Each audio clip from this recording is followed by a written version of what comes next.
Hi there, I'm Richard and welcome to Burning Spears. Today I'm going to braai 2 very large lamb kebabs or sasatis. Now lamb chump or lamb rump, depending where you're from, has become my favorite cut of meat to sort of roast. And I generally do these whole like I would a picanha, but I'm going to put them on a kebab today for something different. These are amazing quality that we get here in the UK. They've actually imported from Australia, mate. So real good quality. I'm going to keep the flavor profile very simple, like my typical profile for lamb.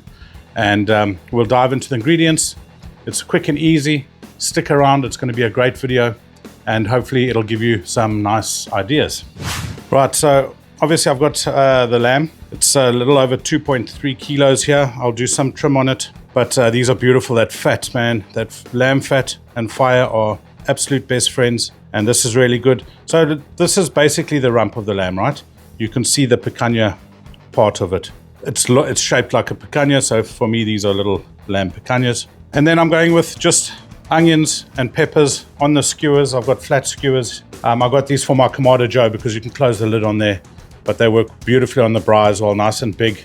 Nothing rolls off of it, but you have to use big cuts of things because of the width, obviously. I'm going to stick some chilies on there, and then of course I've got some good quality olive oil here, which I'm going to mix with some herbs and lemon juice, salt and pepper, just to marinate the meat in. I'll serve these up on a flatbread a little bit later that you'll see with some yogurt on it. Very simple, like I said, but bangs of flavor, and it lets the lamb shine.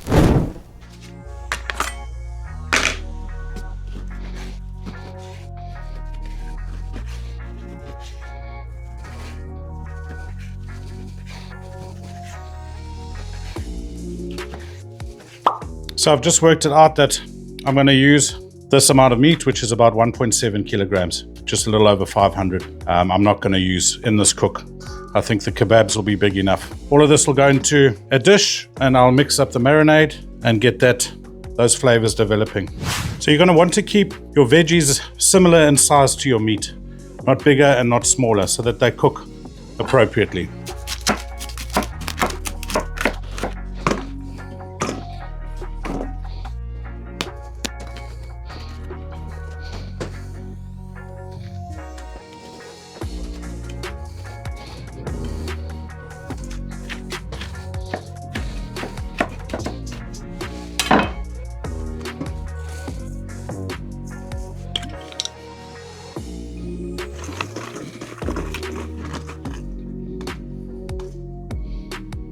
Okay, so I'm eyeballing this. I'm not following a recipe because essentially it's just the marinade. It's not going to be that critical because I've got a rough idea. I've done this a few times in my life. Basically got a handful of mint, a handful of rosemary. You can add whatever herbs you want here. Less, more, use one type, whatever you want to do. And I'm just going to blend that together with juice of 1 lemon, probably half a cup of olive oil, and salt and pepper.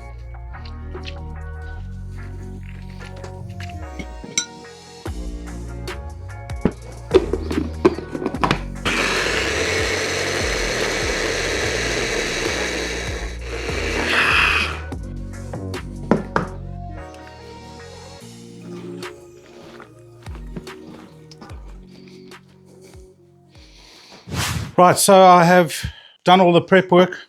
Didn't take long, and the results are going to be real good. Looking forward to them. I'm going to pop this in the fridge for a couple of hours to marinate. You could do it the night before. You could also vacuum seal it and put it in the fridge just to really draw in those flavors. But a couple of hours minimum, then I'll assemble.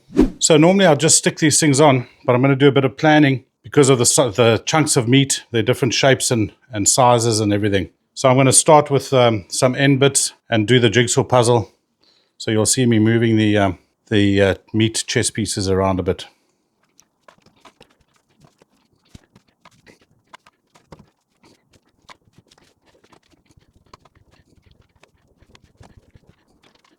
Okay, another tip of mine is because I've got such, every piece has basically got a nice piece of fat on. I'm going to put fat all on one side.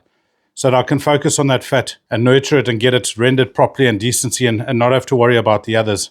The non-fat sides can take a bit more heat. Because of the nature of the flatness, you'll see how I'm going to keep that present. So there won't be much four-sided cooking. It's basically going to be the two sides. I'll use a flame edge on these edges, as you'll see in a bit. So I'm basically going to just assemble now. Very simple.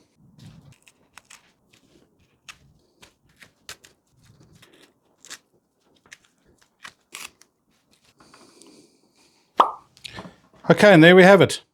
I will go check on the fire and see when we can start cooking these puppies up. Okay, so it was sunny. It's not now. I know it is going to rain later. Hopefully I'm done cooking by that time. Just almost happy with that there's enough coal currently.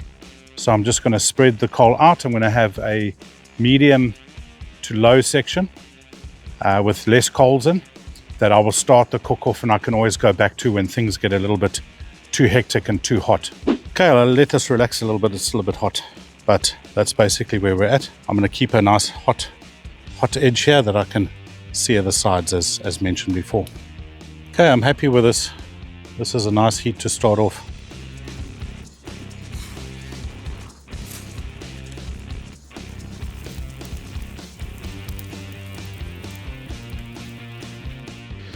Right, so this is the fat side down. Let's have a quick look. Just beautiful. Now, of course, the meat side can take a bit more of a hammering.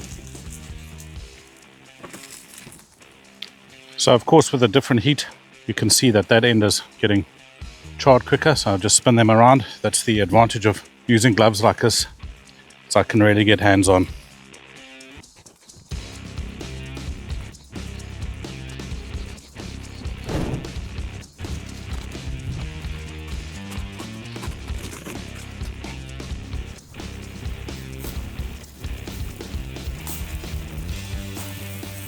Okay, we're all done now. The rain is just starting to fall, so I'll just get these breads finished off, move everything inside. Because I'm going to rush with the rain, I'm not going to do a yogurt on camera. Hope you don't mind. Okay, so there we have it, literally just in time. The other piece of lamb is actually busy braaiing in the rain as we speak, but these came out beautifully. Very happy with them. Great color, great caramelization, great char. Some flatbreads. And then all I did quickly off camera was some Greek style yogurt, dried mint, some lemon juice, salt and pepper to taste, and a little touch of honey. So let's get this tasted.